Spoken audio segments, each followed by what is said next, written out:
жел түш. Тоқта деймін, жарай ма? Мен қазір стендап жазып алайын. Содан кейін соғасың. Аха. Білем, барлықтарыңыз шаршадыңыздар. Коронавирус деген сөз әбден мезі болды. Тіпті құлаққа да жағымсыз естіледі. Енді бұл сөздің орнын кетбар деп ауыстырайын сіздер үшін. Министрліктер кетбардың екінші толқыны келеді деп қонақ күткендей күтіп отыр. Тіпті дастарханға жаятын кәмпиттерді де әзірлеп қойған. 2.199.990 вакцина сатып алған. Оған қоса 2 айға жететін дәрі-дәрмек мөлшерін де сатып алған. Негізі біз кез келген проблеманы сатып алумен шешеміз.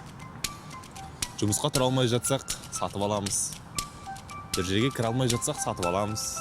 Эти прогнозы мы ведем, они у нас каждый день мониторятся, ориентировочно возможен рост на период ноябрь-декабрь месяц. Міне жаңбырда жауып кетті, енді білесіздер, енді біз бір-ақ қана нәрсені сатып аламыз, ол жаңбырды. Қазірге сатып алатын болсақ, ашық погодаға заказ беретін. Жұртшылықты бір-ақ қана нәрсе қызықтырады.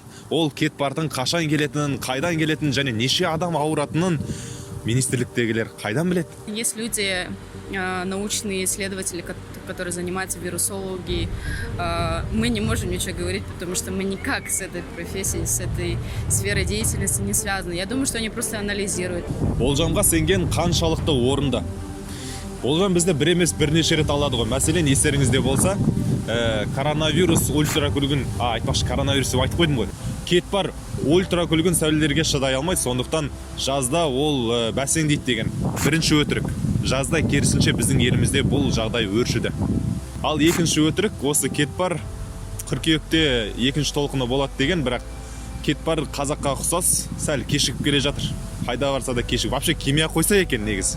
Айтпақшы, мұндай тақырыпта YouTubeға арналған қазақ тілді репортаждар жоқтың қасы. Сондықтан бізге қолдау көрсетіп, пікіріңізді қалдырып, қазақша контенттің дамуына атсалысыңыз. Все, наверное, организации, связанные со здоровьем, уже не рекомендуется вводить жесткий карантин, что, к сожалению, наша администрация все еще принимает. Я думаю, что сейчас время, когда нужно развиваться и думать об экономике страны, чем принимать вот эти вот жесткие меры сейчас. Кетбардың екінші толқыны басталса, не болады?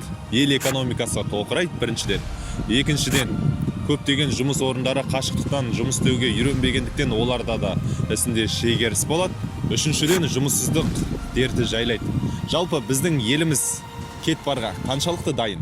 Екінші толқын болатын болса, әрине біз экономикаға өте қатты соққы болатыны ол айдан анық. Өйткені біздің жалпы экономикамыздың өзі ол екі түрлі факторға тікелей байланысты. Біріншісі ол мынау біздің қара алтынымыз мұнайға тікелей байланысты.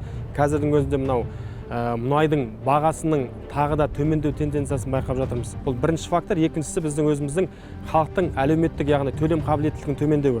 Мынау қазіргі 2021-2023 жылға белгіленген республикалық бюджетте де біз осы ең төменгі жалақыны 42.500 қылып тағайындадық. Менің ойымша бұл әрине өзінің өзектілігін жойып жіберген сияқты. Қазіргі уақытта орташа мынау ең төменгі жалақы ол 70-80 мың теңгенің ортасында болу керек. Сол кезде біз жалпы халықтың төлем қабілеттілігін қалыптастыра аламыз. Евразиялық экономикалық одақтың мүшесі болғандықтан жалпы біз осы 5 мемлекеттің ішінде ең төменгі жалақы бізде ғана екен. Мысалға теңгемен шағатын болсақ, Арменияның өзінде 70 мыңға дейін шамасында, мысалға осы көршілес Қырғызстан, мысалға мұнайы да жоқ, басқа да ұлттық қорда жоқ Қырғызстанның өзінде 56 мың теңге екен. Мысалға Ресей мемлекетінде 116 мың теңге. Бір сөзбен айтқанда жағдай мәз емес. Бірақ диванда отырып алып мемлекетті сынайтын эксперттер көп. Бірақ бізге кім керек? Бізге жол көрсететін адам керек. Ендеше тыңдап көріңіз. Сол үшін де burada да бір үлкен мемлекет тарапынан мынандай бір жақсы ұсыныс айтқым келіп отыр.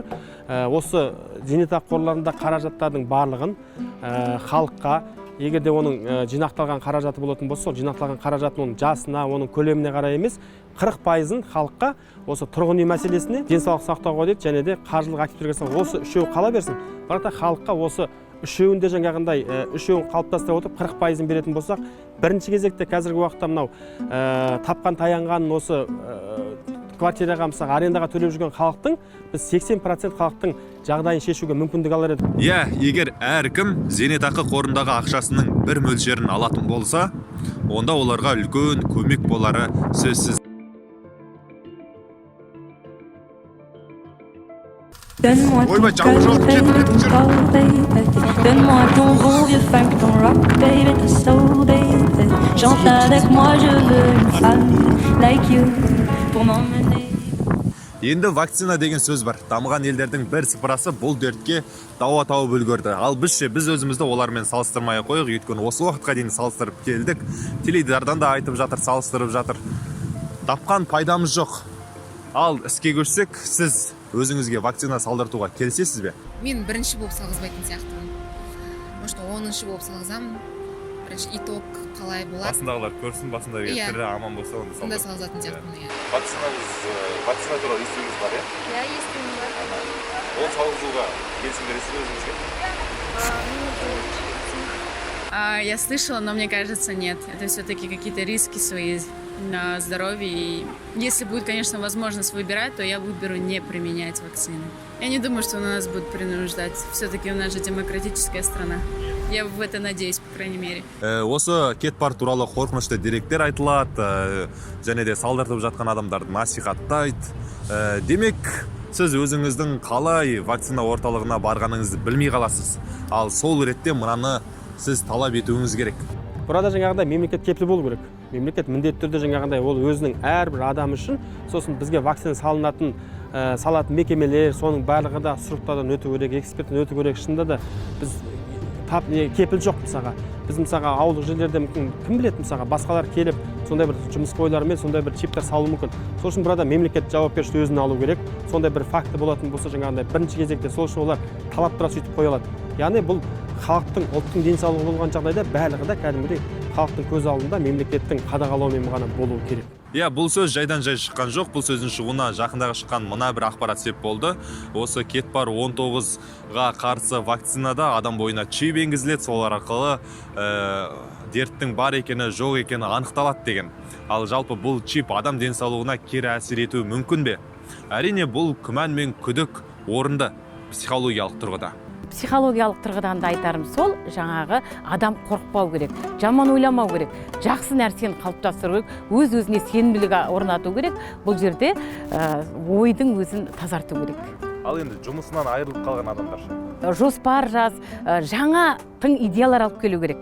Жаңа идеялар, өзің нені жасай аласың, қолынан не келеді, сол нәрсеге бейім болу керек. Өйткені қазір вирустың өзі бізге көпшілігімізге жаңа ойымызға тың идеялар алып келе жатыр ғой. Бұл бейнероликтің таралуы тек қана сіздерге байланысты. Сондықтан максималды репост, максималды қолдау және максималды пікір.